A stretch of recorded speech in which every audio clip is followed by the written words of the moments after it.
The next sutta, 12.65, at Savatthi. Monks, before my enlightenment, while I was still a bodhisattva, not yet fully enlightened, it occurred to me, alas, this world has fallen into trouble, in that it is born, ages and dies. It passes away and is reborn, yet it does not understand the escape from this suffering, aided by aging and death. When now will an escape be discerned from this suffering, aided by aging and death? Then, monks, it occurred to me, when what exists does aging and death come to be? By what is aging and death conditioned? Then, monks, through careful attention, there took place in me a breakthrough by wisdom. When there is birth, aging and death comes to be. Aging and death has birth as its condition. Then, monks, it occurred to me, when what exists does birth come to be? When what exists does existence come to be? Clinging, craving, feeling, contact with six sense bases, mentality, materiality, by what is it conditioned? Then, monks, through careful attention, there took place in me a breakthrough by wisdom. And there is consciousness, mentality, materiality comes to be. Mentality and materiality has consciousness as its condition. Then, monks, it occurred to me, when what exists does consciousness come to be? By what is consciousness conditioned? Then, monks, through careful attention, there took place in me a breakthrough by wisdom. When there is mentality, materiality, namarupa, consciousness comes to be. Consciousness has namarupa as its condition. Then, monks, it occurred to me, this consciousness turns back. It does not go further than mentality, materiality, namarupa. It is to this extent that one may be born and age and die, pass away and be reborn. That is, when there is consciousness with name and form, and namarupa as its condition, and mentality, materiality, namarupa with consciousness as its condition. With namarupa as condition, the six sense bases, with six sense bases as condition, contact, etc. Such is the origin of this whole mass of suffering. Origination. Thus, monks, in regard to things unheard before, there arose in me vision, knowledge, wisdom, true knowledge and light. I stop here for a while. So here the Buddha is repeating what he stated in other suttas, that he considered carefully, then he understood how suffering arises. And then he says here that consciousness turns back on this namarupa, because as I mentioned before, consciousness, vijnana, and namarupa, mentality, materiality, they arise together and cease together. They always come as a pair. You cannot have one without the other. So here it says that when you have namarupa, then you have vijnana. The condition for namarupa is vijnana. Similarly, the other way, the condition for vijnana is namarupa. So vijnana, consciousness, and namarupa, mentality, materiality, or here name and form, they depend on each other. Then, monks, it occurred to me, when what does not exist, does aging and death not come to be? With the cessation of what does the cessation of aging and death come about? Then, monks, through careful attention, there took place in me a breakthrough by wisdom. When there is no birth, aging and death does not come to be. The cessation of birth comes cessation of aging and death. It occurred to me, when what does not exist, does birth not come to be? When what does not exist, does existence not come to be? Clinging, craving, feelings, contact, six sense bases, namarupa. The cessation of what does the cessation of namarupa come about? Then, monks, through careful attention, there took place in me a breakthrough by wisdom. When there is no consciousness, mentality and materiality does not come to be. To the cessation of consciousness comes cessation of mentality, materiality. It occurred to me, when what does not exist, does consciousness not come to be? To the cessation of what does the cessation of consciousness come about? Then, monks, through careful attention, there took place in me a breakthrough by wisdom. When there is no mentality and materiality, consciousness does not come to be. With the cessation of mentality and materiality comes cessation of consciousness. Then, monks, it occurred to me, I have discovered this path to enlightenment, that is the cessation of mentality and materiality comes cessation of consciousness. Cessation of consciousness comes cessation of mentality and materiality. With the cessation of mentality and materiality, cessation of the six sense spaces, cessation of contact, etc. Such is the cessation of this whole mass of suffering. Cessation, cessation. Thus, monks, in regard to things unheard before, there arose in me vision, knowledge, wisdom, true knowledge and light. So similarly, here the Buddha says, by considering carefully, he understood how there is cessation of suffering. Suppose, monks, a man wandering through a forest would see an ancient path, an ancient road, travelled upon by people in the past. He would follow it and would see an ancient city, an ancient capital that had been inhabited by people in the past, with parks, groves, ponds and ramparts, a delightful place. Then the man would inform the king or a royal minister, "Sire, know that while wandering through the forest, I saw an ancient path, an ancient road, travelled upon by people in the past.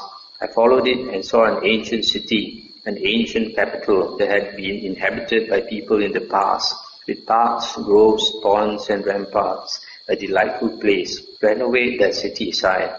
Then the king or the royal minister would renovate the city, and some time later that city would become successful and prosperous, well populated, filled with people, attain to growth and expansion. So too, monks, I saw the ancient path, the ancient road travelled by the perfectly enlightened ones of the past. And what is that ancient path, that ancient road? It is just this noble eightfold path, that is right view, right thoughts, right speech, right action, right livelihood, right effort, right recollection, right concentration. I followed that path, and by doing so, I have directly known aging and death, its origin, its cessation, and the way leading to its cessation. I have directly known birth, existence, clinging, craving, feeling, contact, six sense spaces, mentality and materiality, consciousness, volition, their origin, their cessation, and the way leading to their cessation. Having directly known them, I have explained them to the monks, the nuns, the male lay followers and the female lay followers. This holy life, monks, has become successful and prosperous, extended, popular, widespread, well proclaimed among devas and humans. That's the end of the sutta. So here the Buddha says, just like somebody followed an ancient path and found an ancient city. So in the same way, the Buddha has rediscovered the Noble Eightfold Path, practiced long ago by Sammasambuddhas, perfectly enlightened ones of the past. Similarly, he has established the kingdom of the Dhamma again. 12.66. On one occasion, the Blessed One was dwelling among the Kurus, where there was a town of the Kurus called Kammasadhamma. There the Blessed One addressed the monks thus, "Monks, Venerable Sir," those monks replied. The Blessed One said this, "Do you engage in inward exploration, monks?" And this was said, one monk said to the Blessed One, "Venerable Sir, I engage in inward exploration." "How do you engage in inward exploration, monk?" The monk then explained, but the way he explained did not satisfy the Blessed One. Then the Venerable Ananda said, "Now is the time for this, Blessed One. Now is the time for this, Fortunate One. Let the Blessed One explain inward exploration." Having heard it from the Blessed One, the monks will remember it. "Then listen and attend closely, Ananda. I will speak." "Yes, Venerable Sir," the monks replied. The Blessed One said this, "Hear, monks, when engaged in inward exploration, a monk explores thus the many diverse kinds of suffering that arise in the world, headed by aging and death. What is the source of this suffering? What is its origin? From what is it born and produced? When what exists, does aging and death come to be? When what does not exist, does aging and death not come to be?" As he explores, he understands thus the many diverse kinds of suffering that arise in the world, headed by aging and death. This suffering has upadhi as its source, upadhi as its origin. It is born and produced from upadhi. When there is upadhi, aging and death come to be. When there is no upadhi, aging and death does not come to be. Here the translation for upadhi is acquisition. Acquisition. This follows the commentaries. But then the word upadi means as basis for rebirth. Sometimes they say substratum for rebirth. Another translation of upadi in the Pali Sutta I checked is attachment. So this suffering has attachment as its source. Here it says acquisition. Acquisition is don't seem to be such a good translation. This suffering has attachment as its source, attachment as its origin. It is born and produced from attachment.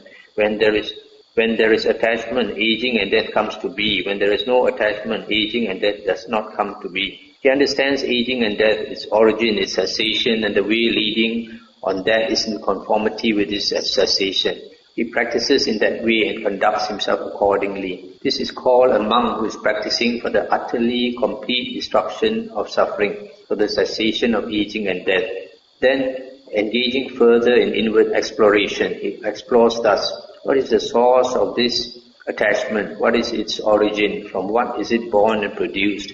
When what exists, does attachment come to be? When what is absent, does attachment not come to be? As he explores, he understands thus, attachment has craving as its source, craving as its origin. It is born and produced from craving. When there is craving, attachment comes to be. When there is no craving, attachment does not come to be. He understands attachment, its origin, its cessation, and the way leading on that is in conformity with its cessation. He practices in that way and conducts himself accordingly. This is called a monk who is practicing for the utterly complete destruction of suffering, for the cessation of attachment. So here you see the cause of attachment is craving. This is just like independent origination. It also says that craving leads to attachment or clinging. Then engaging further in inward exploration, he explores thus, when this craving arises, where does it arise? When it settles down, upon what does it settle? As he explores, he understands thus, whatever in the world has a pleasant and agreeable nature, it is here that this craving arises when it arises. It is here that it settles when it settles down. And what in the world has a pleasant and agreeable nature? The I has a pleasant and agreeable nature in the world. It is here that this craving arises when it arises. It is here that it settles when it settles down. So too the ear, the nose, the tongue, the body and the mind have a pleasant and agreeable nature. It is here that this craving arises when it arises. It is here that it settles when it settles down. Monks, whatever ascetics and Brahmins in the past regarded that in the world with a pleasant, whatever ascetics and Brahmins in the past regarded that in the world with a pleasant and agreeable nature as permanent, as happiness, as self, as healthy, as secure. They nurtured craving. In nurturing craving, they nurtured attachment. In nurturing attachment, they nurtured suffering. In nurturing suffering, they were not freed from birth, aging and death. They were not freed from sorrow, lamentation, pain, displeasure and despair. They were not freed from suffering, I say. Whatever ascetics and Brahmins in the future will regard that in the world with a pleasant and agreeable nature as permanent, as happiness, as self, as healthy, as secure, they will nurture craving. In nurturing craving, they will nurture attachment. In nurturing attachment, they will nurture suffering. In nurturing suffering, they will not be freed from birth, aging and death. They will not be freed from sorrow, lamentation, pain, displeasure and despair. We will not be freed from suffering, I say. Whatever ascetics and Brahmins at present regard that in the world with a pleasant and agreeable nature as permanent, as happiness, as health, as healthy, as secure, they are nurturing craving. In nurturing craving, they are nurturing attachment. In nurturing attachment, they are nurturing suffering. In nurturing suffering, they are not free from birth, aging and death. They are not free from sorrow, lamentation, pain, displeasure and despair. They are not free from suffering, I say. So here the Buddha is saying that craving arises when whatever is pleasant and has an agreeable nature, craving arises. And where is that? That is in the six senses. The eye when we see pleasant forms, in the ear when we hear pleasant sounds, etc. Now the Buddha comes with a very interesting simile here. Suppose, monks, there was a bronze cup of a beverage having a fine color, aroma and taste, but it was mixed with poison. Then a man would come along, oppressed and afflicted by the heat, tired, parched and thirsty, they would tell him, "Good man, this beverage in the bronze cup has a fine color, aroma and taste, but it is mixed with poison. Drink it if you wish. If you drink it, it will gratify you with its color, aroma and taste. But by drinking it, you will meet death or deadly suffering." Suddenly, without reflecting, he would drink the beverage. He would not reject it, and thereby he would meet death or deadly suffering. So too monks, whatever ascetics and Brahmins in the past or in the future or at present, regard that in the world with a pleasant and agreeable nature as permanent, as happiness, as self, as healthy, as secure. They are nurturing craving. In nurturing craving, they are not free from suffering, I say. I'll stop here for a moment. So you see this simile the Buddha gives is a very striking simile. Somebody comes along, he's very hot and he's very tired and he's very thirsty, extremely thirsty. Then people give him a fine cup with an excellent drink inside. It has a very fine color, excellent smell and taste. But unfortunately it is mixed with poison like cyanide. So he is told, this is an extremely nice drink. It will satisfy your thirst, it will satisfy your taste buds, everything. But if you drink it, you are going to die. So this fellow is so tired and he's so thirsty. His mind already blur, as we say. So out of thirst, he just drink that thing. Then after that, he will have to pay for it. He have to suffer before he dies. And after he dies, don't know where will he go for rebirth. So a lot of people in this world, we are like that. We come into this world with all the craving for sense, pleasures. We want to see beautiful forms. We want to hear beautiful sounds, smell, taste. Taste is a very strong attachment. Food, touch is sex. And mind is like taking drugs. They feel happy. So a lot of people like that. We are attached to drugs or we are attached to liquor. We know liquor is bad, but because our mind is blur, we still consume it. So this is a very striking simile. We know that something is bad for us. It is poison to us, yet we drink it. Only yesterday, one of our supporters was telling me the brother is a chain smoker, has for many years been chain smoking. But recently, his kidney is giving up, the parts of his body giving up.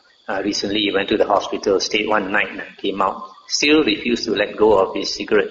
After a few days, went back into hospital, stayed 1 week. After staying 1 week, then he felt the suffering.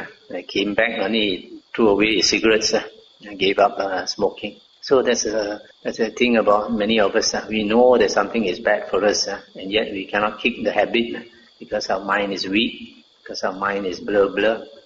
Then when we experience enough suffering, then only we are willing to kick the habit. Monks, whatever ascetics and Brahmins in the past regarded that in the world with a pleasant and agreeable nature as impermanent, as suffering, as non-self, as a disease, as fearful, they abandoned craving. In abandoning craving, they abandoned attachment. In abandoning attachment, they abandoned suffering. In abandoning suffering, they were free from birth, aging and death.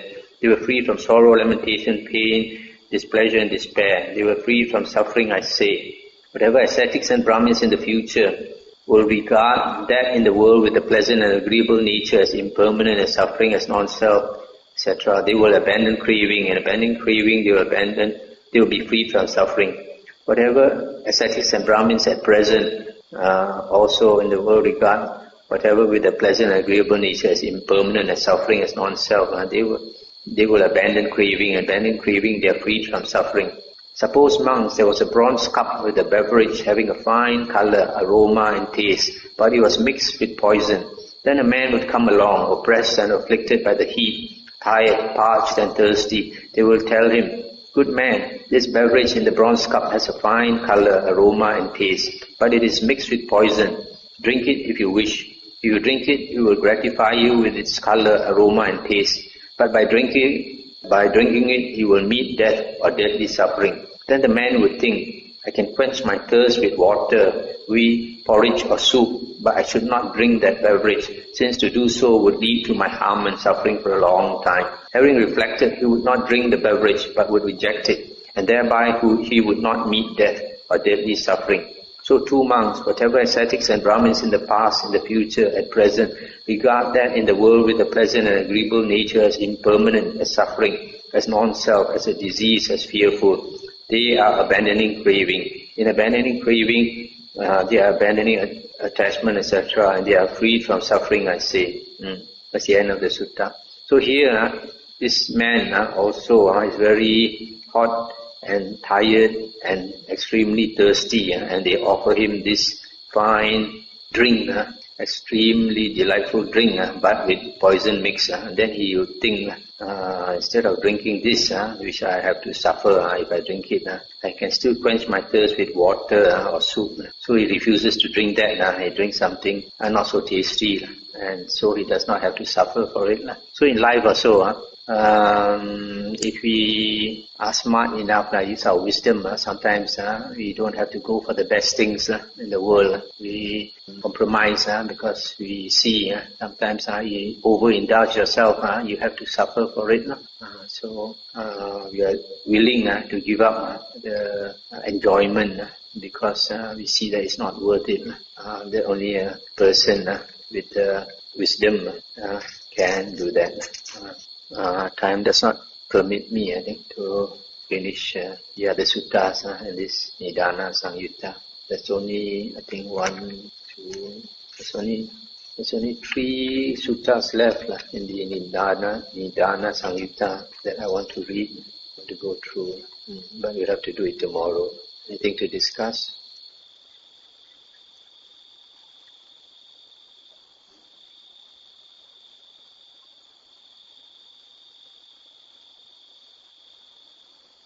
When you look into the suttas, we find that the Buddha has a tendency to repeat. Probably he feels that by repeating, it will stick into our mind. Because if we listen to something once, it doesn't stick in our mind. So, although it sounds a bit tedious, but the more we repeat, the more we remember. That's why during the Buddha's days, the Buddha's disciples had to memorize the suttas. Had to keep chanting the suttas, or this type of suttas, and they chant in the local language, so they understood exactly what they chanted. Because there were no books, they had to do this repetition.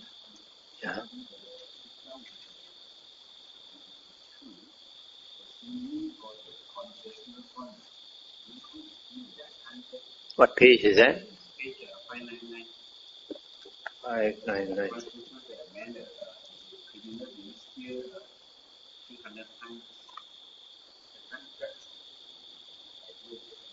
This one is it's not very clear even to me. The commentary just says it is the rebirth consciousness. Let me see. That's 168. It says the king represents karma, the criminal, the worldling. The 300 spears rebirth consciousness. Now why does it say 300 spears represent rebirth consciousness? Because rebirth consciousness is supposed to be only one. The time the king gives his command is like the time the worldling is driven towards rebirth by king karma. The pain from being struck by the spears is like the resultant suffering in the course of existence once rebirth has taken place. What I interpret this to be is that this embryo, the consciousness comes into the embryo, and then once the embryo is conscious, then in the womb it feels all kinds of sensation, like when the mother is moving, the embryo feels pain. When the mother is taking food, also it might feel the food is hot or the food is too cold. Then you will also feel pain. So all kinds of sensations come because it is conscious. So this consciousness makes him suffer. because he's conscious of all the surrounding. It's like being struck by the spears. And why is he a criminal? Because he's caught. So this consciousness is caught in the embryo. He cannot run away. He's caught in there, and he cannot do anything because they're just like the criminal tied up. So this consciousness is caught in the embryo. He cannot get out of the embryo, and the consciousness impinges on him like the spears poking him. So also after being poked by the spears, the criminal is half dead. King see, is he still alive? Still alive. Poke him some more. So in the same way, this embryo is half asleep. He wants to sleep, but the consciousness keeps poking him. So he's like a semi-conscious, and the consciousness, each time the consciousness comes and pokes him, probably that. Good of you to ask the question, so we explore it together. Any other thing?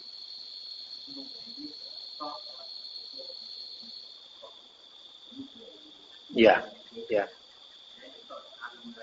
Thought itself is the object of the mind organ.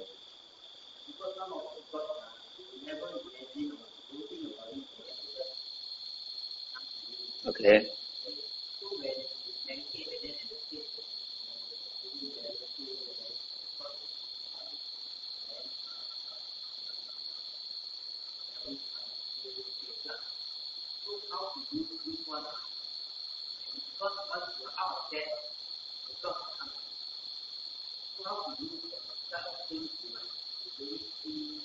But what is your object of meditation? Breathing, then you continue noting your breathing. No?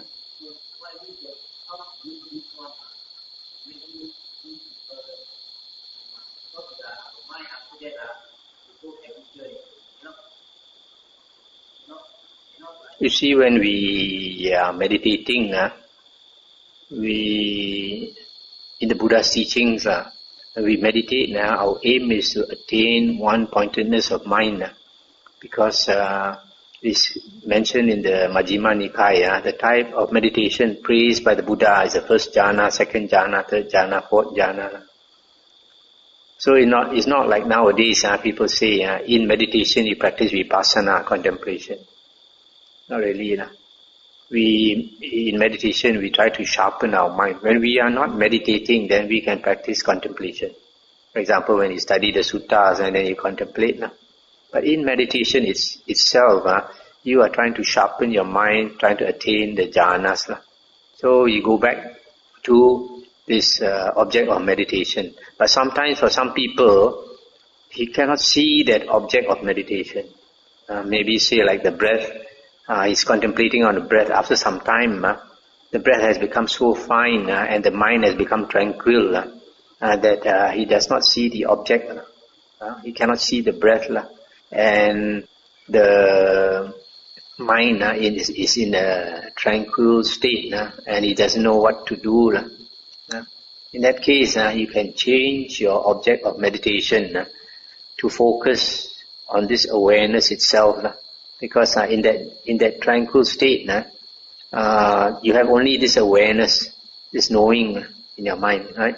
Nothing else.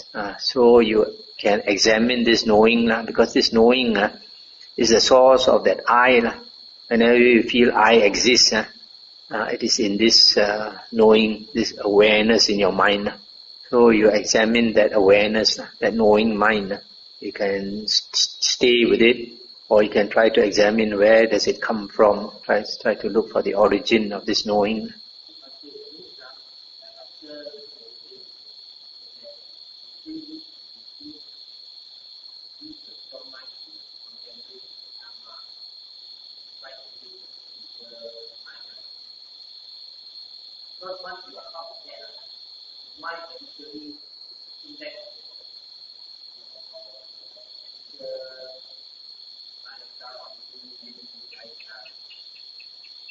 This one, you have to look into the sutta. The Buddha has spoken the sutta, in the Majjhima Nikaya, how to get rid of the asavas. So there are many ways, like thinking of something different, thinking of something pleasant. You can also do chanting. Chanting is keeping your mind collected. It's practicing sati. So if you do chanting like Namo Tassa, some people have a very scattered mind. So if a person has a very scattered mind, it's good to keep it concentrated by doing chanting. Chanting actually is a very good practice. Every time we chant, our mind has sati. It's not a scattered mind. So if you don't allow your mind to think of this and think of that, then it does not go back to your old habits.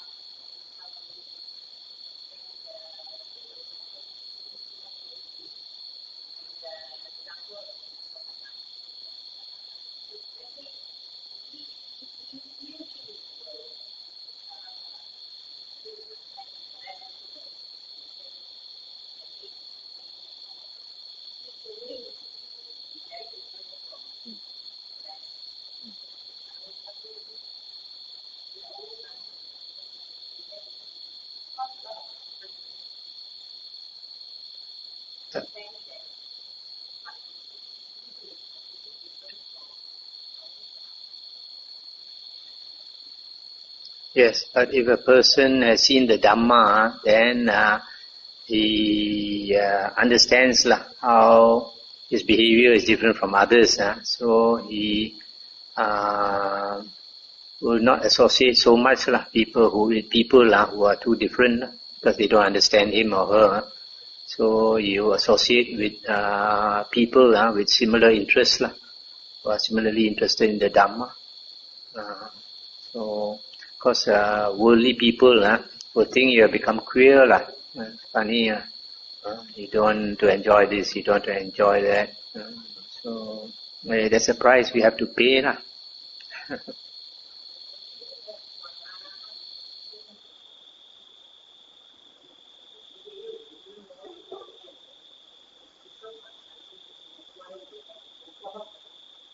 Yeah, Arahant will not want to live with people. He will go and hide himself in the jungle.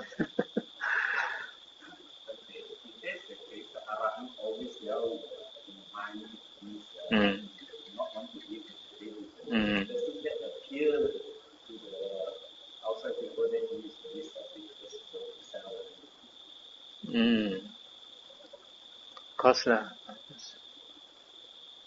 even for a cultivator, you spend a lot of time in a cave, dwelling in the cave. People also think you're selfish. But then you see, there are many arahants having done their work. They either come back to teach or the Dhamma, or they gather disciples and teach them the holy path, like the Buddhas and many arahants.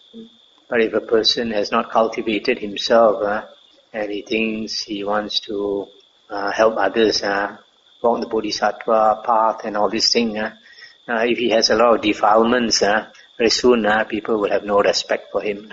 Because when a person does too much, it happens very often that the person becomes burned out. So when the person becomes burned out, his anger rises, all these defilements arise. Because many years ago, one of our devotees told me he used to follow one Mahayana monk, and this Mahayana monk likes to do a lot of activities. And the more the Mahayana monk, the more activities he does, the more his defilements come up. So this lay person told me that he left the monk because he became disillusioned. That's the result. Unless we have cultivated ourselves to a certain extent, when we try to extend ourselves by doing this and doing that, it's risky. That's why in the suttas, the Buddha always says, even if we spend time learning the Dhamma or teaching the Dhamma or repeating the Dhamma, we always must find time to meditate, to calm down our mind. That's why, like our monastery, we always have at least 4.5 hours of group meditation, so that we can calm down our mind, maintain our tranquility. Kami transfer merit.